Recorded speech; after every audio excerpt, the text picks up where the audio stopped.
Ես որպես տնտեսագետ չեմ կարող, գիտեք, ընդունել այն միտքը, որ երկրում էներգետիկ ճգնաժամ կա։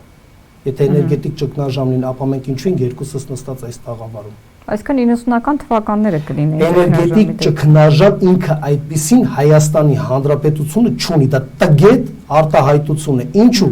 հոսանքը էլեկտրաէներգիան այն եզակի ապրանքատեսակն է, որը մարդկությունը ստեղծել է, հորինել է, որը հնարավոր չի պահեստավորել, հնարավոր չի ամբարել։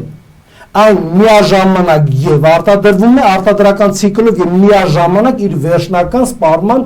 ելակետին է հասնում։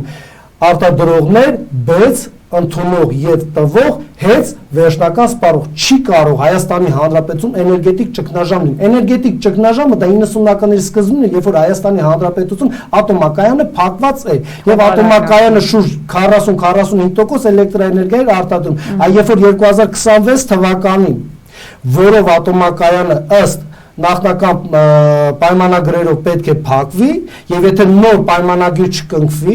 Ռոսատոմի հետ, ՄԱԳԱՏԵ-ի հետ, չունենք էներգետիկայի նախարարությունը, ով պետք է բանակցի, ես դժվար անում եմ ասել այդ հարցի շուրջ ատոմակայանի հետ կապված։ Իսկապես, պարոն Փաշինյան, մենք ունենանք էներգետիկ ճգնաժամ։ Ինչու՞, որովհետեւ ատոմակայանը որ փակվեց, կամ որ դուք հեծը